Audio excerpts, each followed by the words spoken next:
Ito ang reaksyon ng NBA World sa laban ni Manny Pacquiao kontra na nga sa kalaban niya na si Mario Barrios.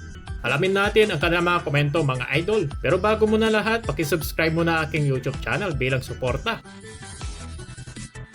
Sa laban na nga dito ng ating People's Champ na si Manny Pacquiao kontra na nga dito sa kanyang kalaban na Amerikano na si Mario Barrios. Ay tila nga ba, binalik dito ni Manny Pacquiao ang ingay na nga sa buong mundo dito nga sa boxing na magpakita nga ito ng mga pambihirang mga galaw at mga solidong mga suntok dito na nga sa kanyang kalaban na Amerikano. At talaga naman na namiss ng buong mundo yung pagbalik na nga dito ni Pacman sa boxing ring na nagbibigay sa mga Pilipino noon na tumutok sa mga telebisyon. Umabot ng 12 rounds ang laban at dito makikita na talaga naman na hindi pa kumukupas itong si Manny Pacquiao. Kung papanurin nga mabuti, medyo hirap nga makasabay dito si Mario Barrios. Pero marami nga dito nagsasabi na baka matalo nga lang itong si Manny Pacquiao dahil na nga dito sa kanyang 46 na anyos na malayong malayo sa kanyang agwatan ng kanyang kalaban sa edad na 34 ni Barrios. At tila nga ba itong si Pacman ay parang bitin pa sa laban. At nagsabi pa nga siya dito mga idol na gusto nga daw niya dito ng rematch. At dahil na nga sa naging resulta na nga dito ng laban ay marami nga dito mga sari-sari mga reaksyon. At tila nga ba yung iba hindi naging sang-ayon sa naging resulta.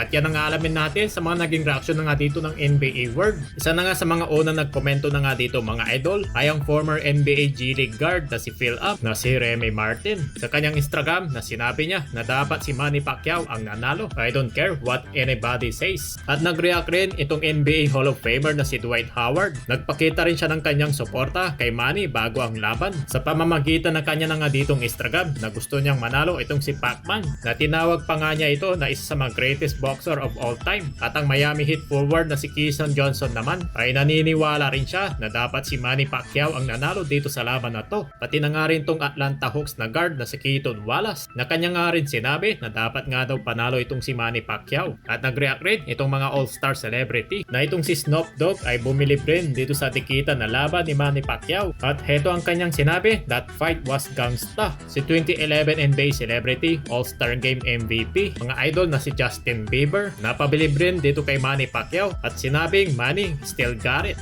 At meron rin tayong isang kilalang kababayan na nagbigay pa nga dito ng isa pang reaksyon para nga sa ating 8 Division na World Champion. Ito ang Gilas guard New York Knicks player mga idol na si Jordan Clarkson at hindi nga siya naging sang-ayon dito nga sa draw na ito dahil para nga daw sa kanya panalo nga daw itong si Manny. At kung matatandaan nag-trending din ng Manny at Clarkson dahil na nga dito sa boxing form na pinamalas ni JC kontra na nga dito sa forward ng Warriors na si Jonathan Kuminga. At dahil na nga dito meron talaga dito pinapakitang dugong Pinoy na hindi nga uurungan pagdating nga sa mga suntukan para nga sa ating kababayan na si Jordan Clarkson. Sa tingin nyo ba meron kaya dito naghihintay na boxing career sa hinaharap para na nga dito kay Jordan Clarkson? Pero nga siyang dugong Pinoy, malapit nga rin siya dito kay Pacman at ang kanyang ama ay dati nga rin ditong boksingero.